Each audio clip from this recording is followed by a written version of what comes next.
할렐루야. 오늘도 주님께서 우리 성도님들과 함께 하시고 주님과 동행하시는 복된 날이 되시기를 원합니다. 우리가 지난 시간에 복이 쌓여가는 인생에 대해서 살펴봤습니다. 오늘도 우리가 복의 근원이 되시는 하나님과 같이 동행하면서 복이 쌓여가는 인생이 될 수 있기를 주님의 이름으로 축원을 드립니다. 잠언 13장 12절 말씀을 다시 보시겠습니다. 소망이 더디 이루어지면 그것이 마음을 상하게 하거니와 소원이 이루어지는 것은 곧 생명 나무니라. 아멘. 자, 오늘 말씀해 보면 소망을 가지고 사는 사람하고 소원을 가지고 사는 사람이 다르다는 것을 우리가 한번 생각해 봤으면 좋겠어요. 소망을 가진 사람, 소원을 가진 사람. 언뜻 보기에는 비슷해 보이는데 이 두 종류의 사람들은 아주 다른 삶을 사는 사람들이다. 우리가 한번 그렇게 생각해 봤으면 좋겠습니다. 먼저 첫 번째로 소망을 가진 사람은 도대체 어떤 특징을 가지고 있는가? 소망이라고 번역된 히브리어가 토헬레트라는 말입니다. 토헬레트. 이게 영어로 보면 expectation, 기대한다, 예상한다, 전망한다, 뭐 그런 뜻을 가진 말이 토헬렛이라는 히브리어입니다. 자, 그러면 소망이 더디 이루어지면 마음이 상하는 사람이 있다. 그러면 이 단어의 뜻을 생각해 보면 기대가 이루어지지 않으면 마음이 상한다. 예상이 이루어지지 않으면 마음이 상한다. 전망대로 되지 않으면 마음이 상한다. 만약에 그렇게 우리가 바꿔본다면 어떻게 되겠습니까? 이런 사람들은 굉장히 목표 지향적인 사람이다. 우리가 그렇게 생각해 볼 수 있지 않겠습니까?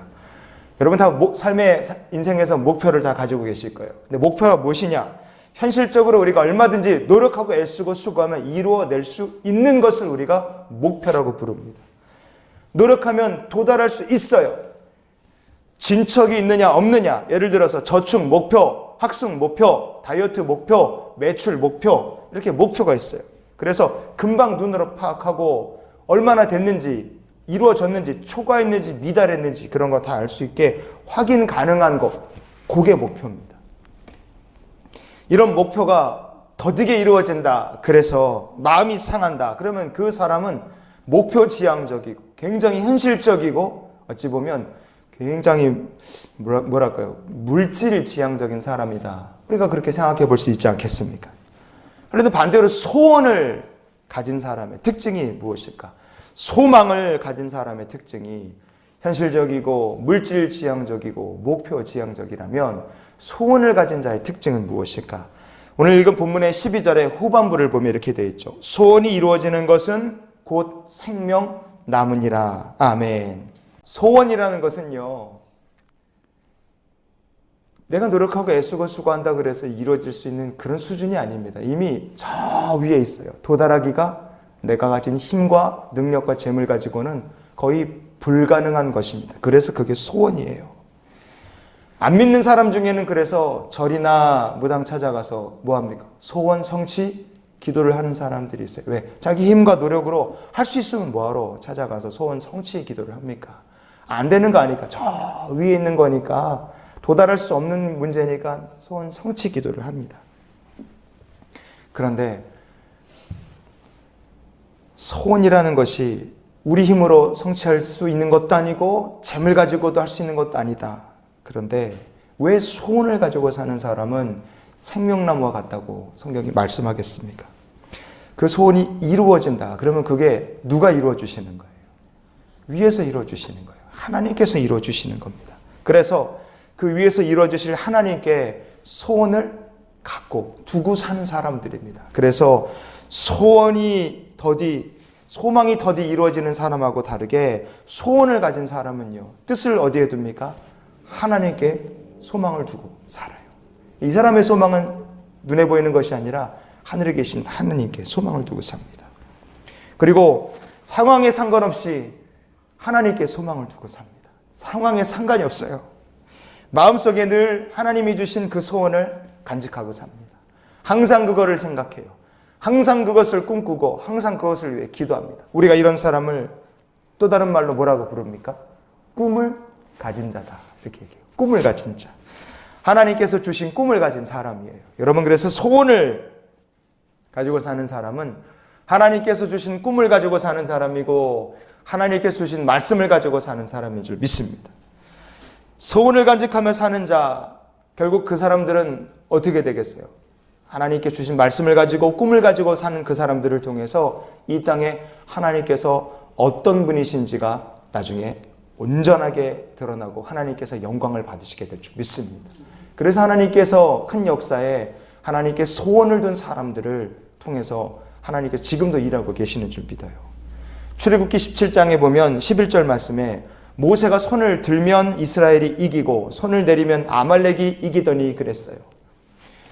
이스라엘 백성들이 가나안 땅 향해 가는 도중에 아말렉이 이스라엘 백성들을 공격했습니다. 아말렉이 공격했을 때 모세가 아말렉과 이스라엘 백성들이 전쟁을 벌이는 르비딤 골짜기가 바라보이는 산으로 올라갔습니다.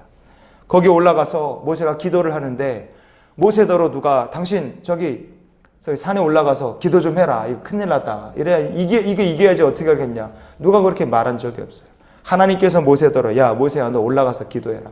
그렇게 말씀하신 적도 없습니다. 그런데 모세는 누가 시킨 사람도 없고 하나님께서 올라가라 기도하라고 말씀하지 않으셨지만 자기가 여호수아와 백성들을 전쟁하러 보내고 나서 자기는 산꼭대기에 올라가서 전쟁이 끝날 때까지 하루 종일 손들고 기도하는 거예요. 왜 그렇게 기도하겠습니까? 이스라엘 민족을 위하여 손들고 기도하는 동안 여호와께서 도우실 것이다. 이 사람은 하나님께 소원을 둔 사람이었기 때문에 모세는 그렇게 기도한 겁니다. 여호수아가 아모리 족속하고 전쟁을 벌일 때였어요. 막 이스라엘 백성들과 아모리 족속이 치열하게 싸우는데 드디어 이스라엘 백성들이 승기를 잡았습니다. 전쟁이 드디어 유리해졌어요. 그런데 해가 져서 어둑어둑해질라 그래요. 그랬더니 여호수아가 그때 정말 어처구니 없는 기도를 드립니다. 여호수아서 10장 12절 한번 찾아보시겠습니다. 여호와께서 아모리 사람을 이스라엘 자손에게 넘겨주시던 날에 여호수아가 여호와께 아뢰어 이스라엘의 목전에서 이르되 태양아 너는 기브온 위에 머무르라 달아 너도 아열론 골짜기에서 그리할지어다. 아멘. 아멘.